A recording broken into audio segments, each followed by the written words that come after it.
Welcome to World Cinema Reviews. This is your host Frank the Vamp, and I want to welcome to part two of my analyzing the franchise. We are still um, analyzing the Puppet Master series.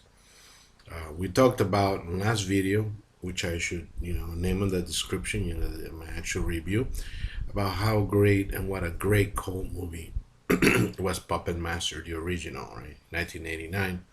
2 years later, in 1991, Puppet Master 2, you know, unofficially titled His Unholy Creations. It never got that subtitle, but I think it's pretty cool, so I'm telling you, what it was. And, right off the bat, I'm going to talk about, all my feelings and what I thought about the movie. And I just, I just finished watching it here. And it's still, it's a pretty cool movie. I remember parts of it from back in the day. So I needed to a fresh watch this movie, and it was. Let me just start saying that of course it's not gonna be as good as the first one, which is, and in fact, it is a lesser product. It has some issues, definitely, which we're gonna talk about first. We're gonna try to knock those out, but definitely, I want to tell about the story first, and tell you that this movie, despite not being as great as the original, still a pretty good B movie product, and it has a lot of strengths, a lot of things going for it, and I will tell you what they are. But here we go. We got to talk about Puppet Master 2: His Unholy Creations, directed by Dave Allen. Written this time by David Fabian, even though it's produced by Charles Band, from the which wrote the original, I believe. Yes. So what we have here, it's that none of the original cast comes back, even though they are, they refer to them. We have Stephen Wellest as Andre Toulon this time. We have Elizabeth McKellen as Carolyn Bramwell, and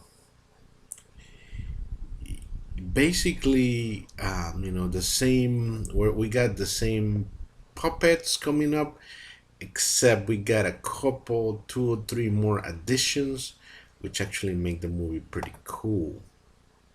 Now we're gonna talk about that in just a second.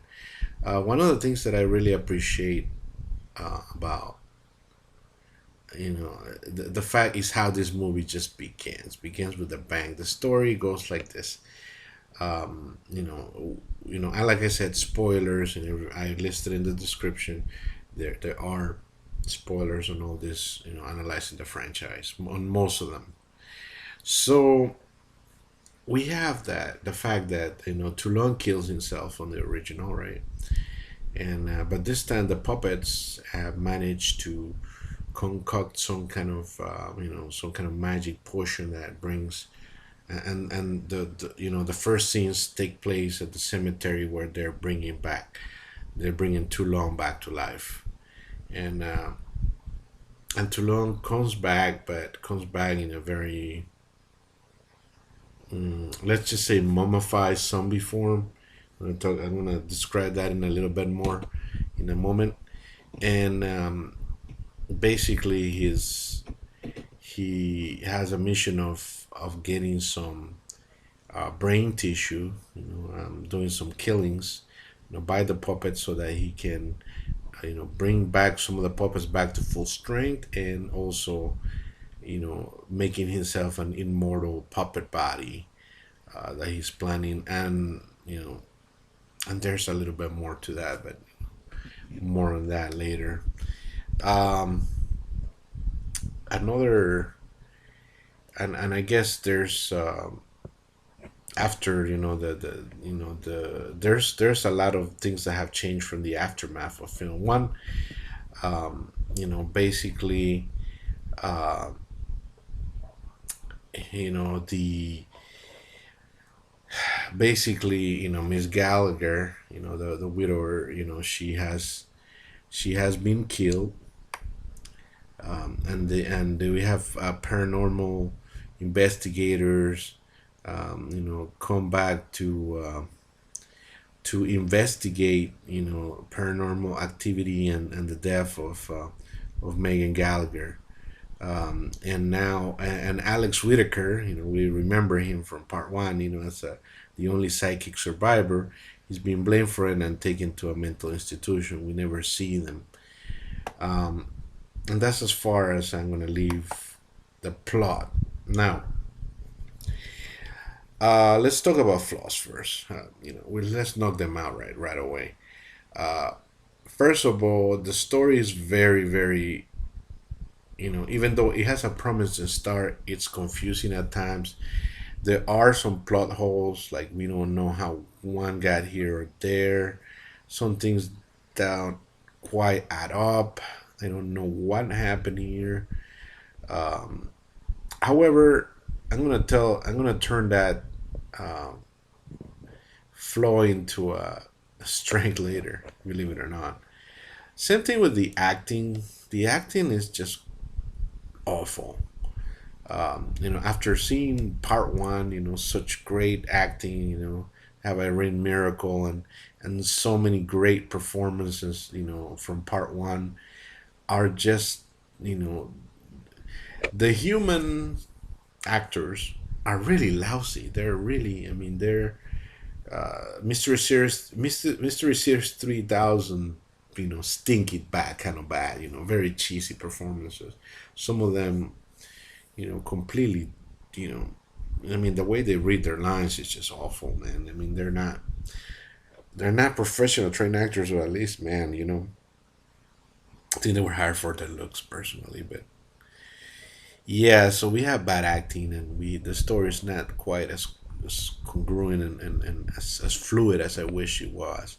However, this type of things work it out to give it an even better movie quality than part one, like a B movie quality. I'm talking about, like, this really feels like a B movie. The first Puppet Master doesn't really feel like it, but this one does, because the real stars of the film are not the humans.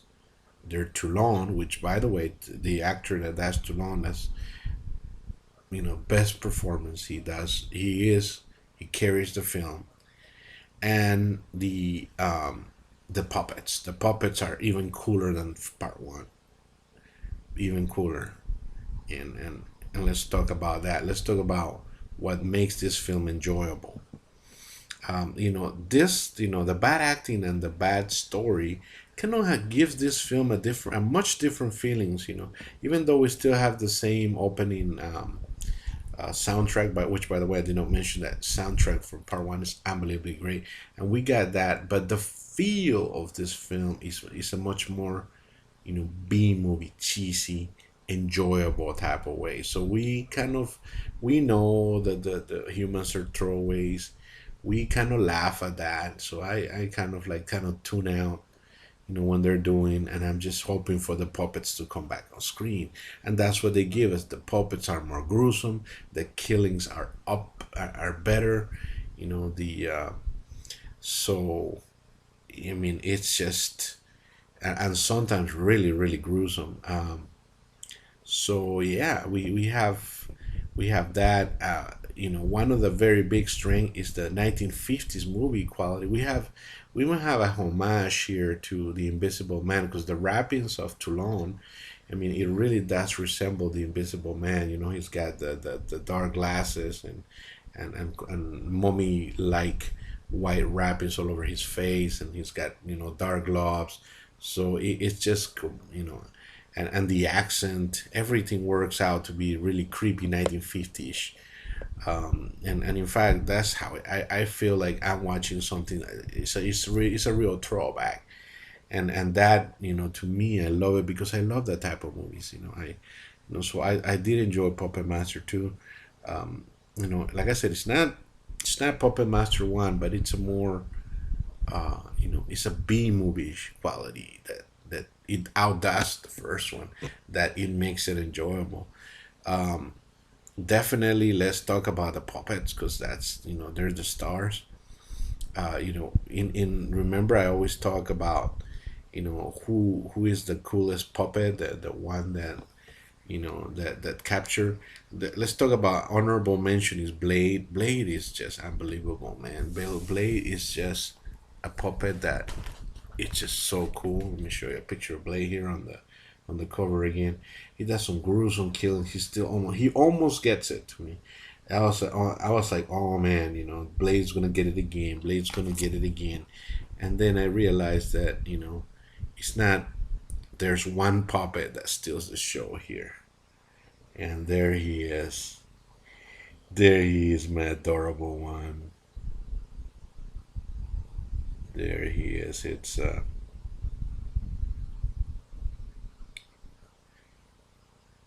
Torch.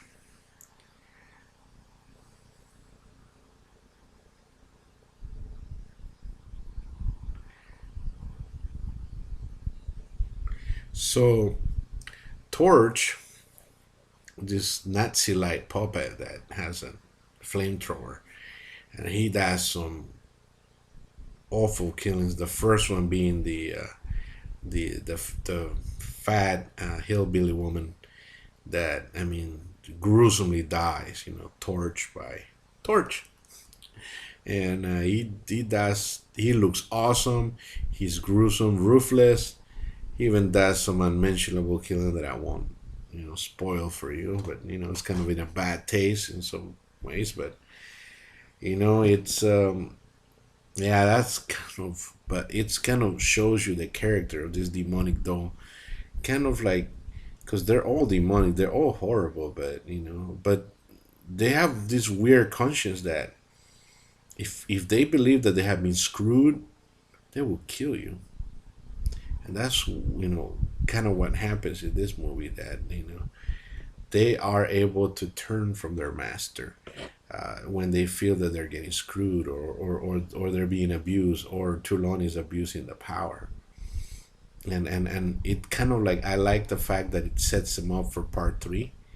So yeah, definitely Torch steals the show.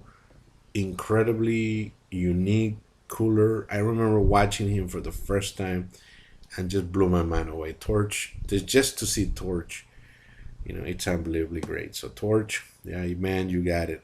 What a great acting job for Torch.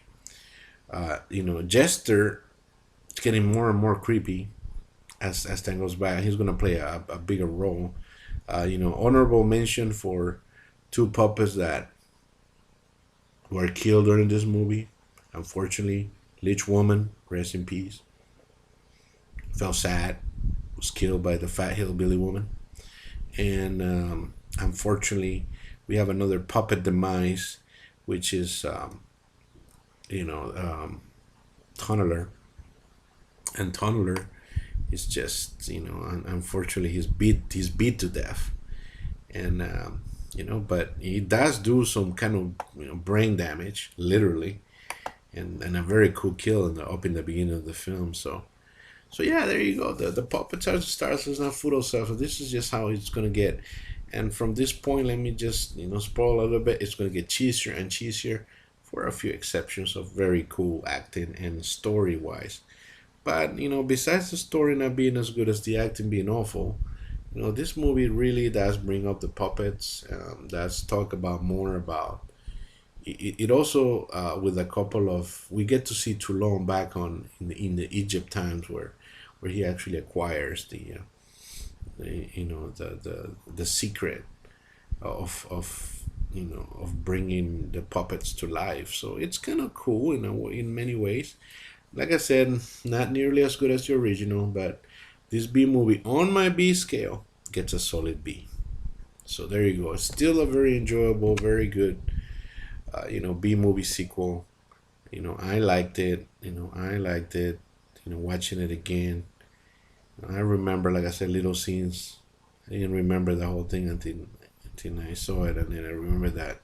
Well, yeah, very creepy life-size puppets too here. That's a plus. So, yeah. So please comment. If you like Puppet Master 2, have you seen it? Are you gonna see it? If you see it, what you think about it. Did you like it? You didn't like it? I know Full Moon, fans really enjoy the Puppet Master series, and this is not a disappointing entry. This is actually pretty good as far as B movie goes. So, yeah. So, if tell me your comments. Please subscribe. I would really appreciate your subscriptions. I want to keep bringing strong horror content to you, and tell me, any other franchises that you would like me to plan so I can start watching them or planning ahead. But definitely Puppet Master is. I think I still got about another 7 movies to go, so we're in for a ride, and it's gonna get cheesier and cheesier. So subscribe. See you next time. Peace out. Don't let the puppets bite, because they bite hard.